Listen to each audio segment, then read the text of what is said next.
Greetings everyone, I am Dr. J and welcome to Through the Looking Glass, where I look at old games I haven't played before to see if they hold up. My last video was a little too upbeat and cheerful for my liking, so let's restore balance to the universe by going to the opposite extreme with Dungeon Keeper 2. It was the best of times and it was the worst of times when Dungeon Keeper released, as back then it was rare for a risky title like that to be picked up by a publisher, especially back in a time when game developers were much more reliant on the developer-publisher model than they are now. Regardless, the risk EA took in publishing the game paid off considerably, which naturally meant a sequel was quick to follow in its wake. As like many sequels of its time, it focused primarily on doing more of the same, but improving it wherever possible, especially when it came to graphical performance and gameplay variety. And thus, the stage was set, and for the most part, it was very well received. And although a third game would never see the light of day, Dungeon Keeper 2 is still very well regarded for living up to the original. The question for me then was whether the improvements would prove to be worthwhile, so without further ado, let's dive into it. Since the story and world act as an effective framing device for the game as a whole, let's start there. You are a Dungeon Keeper, a creature of evil intent with aspirations to take over the world and make it a living nightmare. Or something like that anyway. They don't really define you all that well in the context of the game, besides the fact that you're evil and do evil stuff. Regardless, your primary goal is to break out from the underground battlefields you've grown comfortable in and cause all sorts of mayhem on the surface world. To do this, you will need to seize control of a number of portal gems, which were originally created to constrain you to the underworld, in order for you to break through to the surface and cause all sorts of mayhem there. Along the way, you'll fight the pathetically well-intentioned forces of good, as well as rival dungeon keepers who are rather keen on gaining and maintaining their own grips on their little slice of the underworld. And that's all that really needs to be said to explain the setting, so how well is it executed? For the most part, it's a setting that I really like, as it goes all out with saying that you are the bad guy, you're playing this game because you want to play as the bad guy for a while, and we're going to be entirely self-aware while you're doing that. I also like the attempt at a through line by virtue of the portal gems, as it means we're constantly working towards a larger objective instead of just being evil for the sake of it. More time is given to setting the landscape of how the world operates, and there's a decent amount of detail packed into both the briefing and debriefing dialogue. And even if there wasn't, it's hard to go wrong when you have a delightfully menacing voice narrating every little thing you do. Lord Avaricious hides within his fortress proud. He's well defended, but gold's his weakness. To lure him from his stronghold, mine all the gold within his realm. However, I do have a couple of issues that take the wind out of the game's sails a little bit. Fair warning before I go into them that I'm going to be making a lot of comparisons to the original, for reasons that will be made evident as we continue. With that said, I appreciate the greater attempt at a through line, but the writing seemed to suffer in the process. What I liked most about the original setting is, ironically, the fact that there was no through line. You were just evil incarnate being evil incarnate. The reason for this is because, by virtue of not having an overarching narrative to worry about, the menacing voice didn't spend its time filling in the gaps and explaining your next move, but could instead focus his attention on relishing in the slaughter. To explain what I mean, here's the example I used in my review of the original. Buffy Oak. A small location where people simply sit around and enjoy each other's company. They talk, laugh, and sing without ever arguing, drawing daggers, and dying in a gurgling rush of blood. A truly bizarre place. In this case, the game conveys a sense of you and your army's perspective on the overworld, and makes it surprisingly funny by making it sound like something out of a Saturday morning cartoon if you were to just switch a few words around. With that said, let's look at an example from this game. It seems we are not alone in our quest. Your main rival is a keeper called Nemesis. He also has many lesser keepers allied to his cause. You must defeat them all to claim this kingdom for your own. Look there. Keeper Dante has revealed himself by invading Lord Titus's land of Snapdragon. And there, Keeper Gormagan has made a move on Lord Sigmund of Emberglow. I feel sure Nemesis will move against us soon. You must be strong to defeat him. In this case, the menacing voice continues to add that sense of foreboding, but the focus has gone from the amusingly gruesome details to strategy and basic descriptions. Because of the lack of contrast, a lot of the punch from the dialogue that came with the original just isn't there, and it meant the game didn't really seem as interesting as before. Granted, they try to make up for this by interjecting with pre-rendered cutscenes featuring the antics of your creatures, but because of how disconnected these are from the main plot and circumstances, they end up feeling out of place. Here we are intently focusing on how we're going to crush all who oppose us, and now once we're done with that, let's randomly cut away to bad sitcom level antics between our minions. Antics which range from confusing to awkward to simply bizarre. Maybe it's because the graphics aren't top of the line anymore, but these sections were constantly off-putting for reasons that I'm having difficulty describing. I don't think it's just uncanny valley or awkward animation, but maybe when you combine that with being out of place, that might explain my disinterest in them. Regardless, the presentation certainly suffers from being disjointed and overly focused on your goals rather than the gruesome detail, but I will say that outside of that, the presentation is greatly improved. The 3D models don't look great during cutscenes, especially when they start moving, but they do the job well enough given the circumstances. More importantly though, the in-game graphics and the performance have greatly improved. Without the limitations imposed on them by DOSBots, they went all out on making the game much more visually appealing, much easier to interact with, and with a lot less performance issues when you get into a massive brawl. Speaking of which, if there are any graphical or performance issues in what you're seeing, those are because my normal recording software didn't work, and I haven't quite figured out how to get OBS to cooperate with me yet. That tangent aside, all of that is then further amplified by the improved audio design, as they went all out on making every little sound fit perfectly. For one thing, the in-game narrator from the original has been replaced with the menacing voice, which ran the risk of making said voice too repetitive or overbearing, but actually worked to the game's advantage. Instead of hearing the angry voice yelling at me when something bad happens, it's much smoother and surprisingly relaxing, to where the game is much more zen than you might expect. The rest of the voices are about the same, with the only notable change being the fact that rival keepers aren't nearly as grating as they once were, meaning I had more time to really soak in the core gameplay loop and enjoy what was on hand without having them constantly snipe at me with the same overused lines of dialogue. The music also seems to stand out more as well, as it has a much greater tonal range than the last time. Before, it was restricted to a bit of peaceful fluff when you're looking at the overworld, and then the off-putting atmospheric music during the game itself. But here, they threw out the former and replaced it with some really intense combat music, which did a lot to give a sense of impact whenever you dropped a really powerful creature down, or two large armies started laying into each other. Speaking of both of those things, let's get into the core gameplay loop, because that's where the real fun is to be had when it comes to this game. For the unfamiliar, Dungeon Keeper 2 is a mix of management and real-time strategy. Your goal is to build a magnificent dungeon, attract a variety of creatures to it by virtue of its magnificence, and then prepare these creatures to be sent into battle against the filthy heroes from the surface world and rival keepers who stand in your way.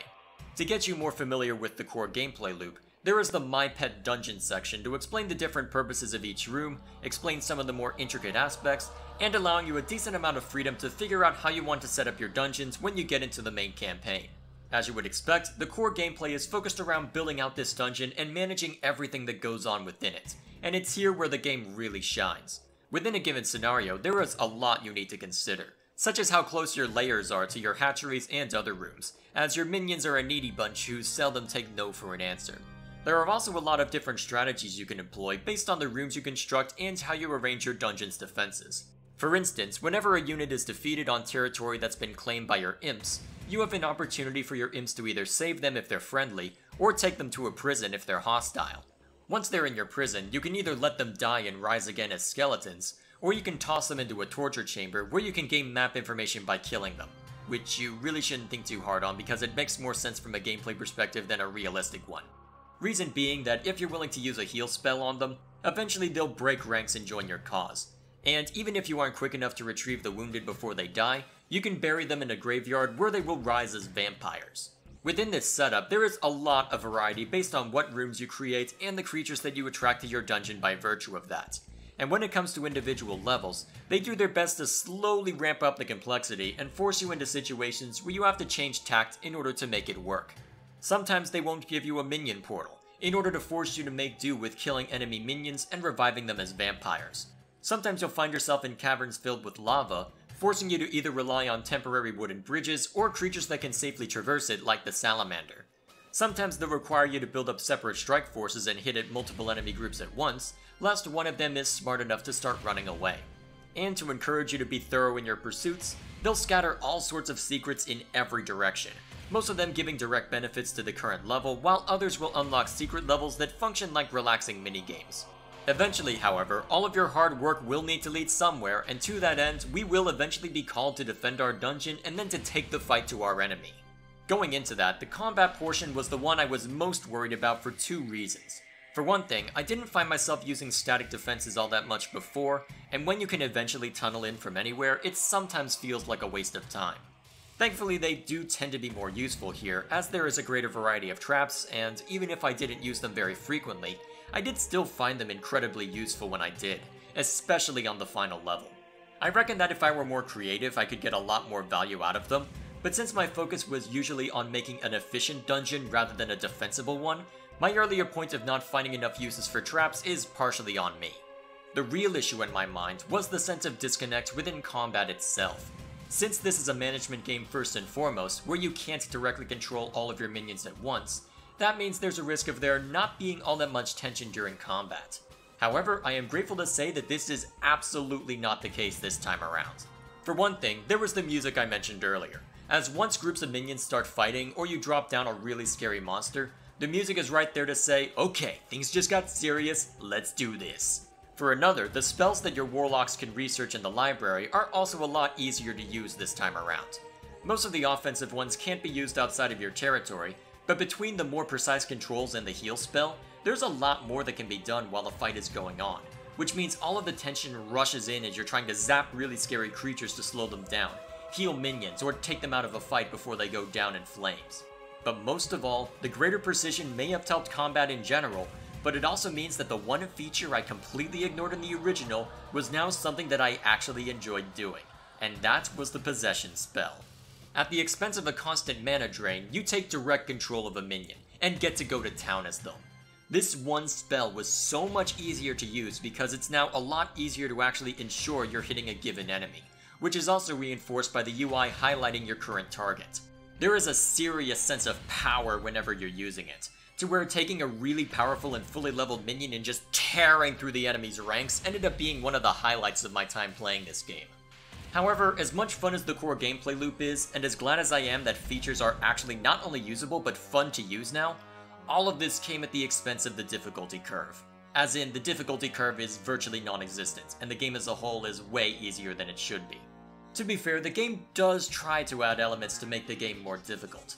As mentioned earlier, most offensive spells don't work outside of territory your imps have claimed, and to add another example, minions are now briefly stunned whenever you pick them up and drop them down somewhere else, which means dropping minions into the middle of hostile armies is basically asking for them to be killed now. However, while these mean I have to be more careful as to where I place minions and where I engage enemy armies, a lot of the quality of life improvements had the unfortunate side effect of making the game way easier than the original. For one thing, now that the possession spell is actually usable, you can still tell the AI was designed with AI versus AI combat in mind, as it's very easy to sidestep enemy traps without any risk to even a low-level minion. And that's without going into how easy it is to exploit the creature AI, as they have a tendency to stop in place for a second before actually swinging at you, meaning you can effectively keep walking backwards and hitting them over and over until they die. For another, remember how I mentioned that your imps could recover fallen minions and take them back to their lair to rest and recover? That wasn't in the original, and while it's restricted to your own territory, it means you can be a lot more careless when it comes to dungeon defense. Oh, half of your minions went down after a tough fight? That's okay, just pull imps away from what they were doing and feel better about letting your high-level creatures get their butt kicked. Granted, with the combat pit they introduced with this game, it was a necessary feature to include, but being able to defend your dungeon at little cost to yourself is not conducive to careful strategy. But worst of all, even for levels that would have been really challenging otherwise, there was the Horned Demon. After a few levels, you'll slowly piece together an artifact that will allow you to summon a Horned Demon at the expense of half of your maximum mana pool. Once summoned, he will go on an unstoppable rampage, able to tear through literally everything and everyone that stands in his way so long as you have the mana to keep him around. According to the menacing voice, he'll go after your minions if his bloodlust can't be sated, but when you can dismiss him at will with a slap, then there really isn't much to be feared from using him. And as a result of the sudden power spike he provides, levels that would have taken me multiple grueling fights to complete were sorted out a lot faster than otherwise. And it's a shame too, because without that, some of the levels would have had the same gripping challenge I encountered towards the end of the first game, where I was continuously forced to rethink my strategy and be more careful as to how I was approaching each level. Here though, there was one level where I had no minion portal or permanent way to acquire gold, apart from something that I didn't know about on the other side of the map. To get there, I would have to build out my dungeon by hollowing out an imposing fortress, which to accomplish this, required careful planning and liberal use of secret doors that blend into the walls around them. To be fair, this was one of the few levels I had to play twice because of a tactical error I made partway through, and up until a certain point, it was satisfying to carefully manipulate the situation, avoiding the really tough patrols moving through until I could build up enough power to meet it head on, which was mostly handled by the Horned Demon anyway. Still, it was a restrained use of the power brought about as an emergency, and in that case, it felt like the feature was working as intended. Eventually though, I had to take out a very powerful boss unit in the center of the map. A center of the map that I had unintentionally broken into, and which I was losing imps as they foolishly tried to claim land within it. At this point, much of my time was being spent maintaining what I had to where I was making little progress moving along the periphery and actually finding more permanent sources of income. At which point I was faced with a rather easy choice. Take the next half hour to work my way around to maybe find and build up enough power by which I can invade the center and finish what I started, or just drop the Horned Demon in and enjoy the show. Given how easy that alternative was, I think you can guess how it went. And this leads into another major issue. The fact that due to it being easier and due to how they try to add variety, the game can oftentimes feel very tedious. The lava level and the smattering secrets throughout every level I mentioned earlier may be a positive when it comes to level variety, as it forced me to approach the game in a very different manner, but since it wasn't any more difficult in and of itself, it ended up being very tedious to get through. In the lava level's case, I had to be far more deliberate with where I was expanding. Rather than just letting my imps and minions take care of that for me, I had to directly intervene at every turn, and given I didn't have stone bridges yet, it meant claiming territory and figuring out where to go next was a lot more time consuming than otherwise. And when it comes to finding secrets, it can be hard to know where to look unless you beat the level and reveal the map by doing so, but since the game doesn't count the secrets in your favor unless you find them before beating the level, save for the secret level unlocks, you're stuck either sending out imps to dig in random directions, killing off heroes that you capture to gain map information, assuming you can afford to do so, or relying on a slow-working Sight of Evil spell to find them by piecemeal. All of which are, as you would expect, really tedious. So overall, Dungeon Keeper 2 feels very much like it takes one step forward and one step back. The through line for the story and the attempt to flesh out our motivations is an appreciated addition, but the writing quality took a major hit in the process. The game is a lot more user-friendly and with greatly improved performance to boot, but that also led levels to be too easy, even beyond the added features which exacerbated that problem. And while the core gameplay loop is still intact and really compelling, the sense of tedium that it eventually reaches was also still present at multiple points.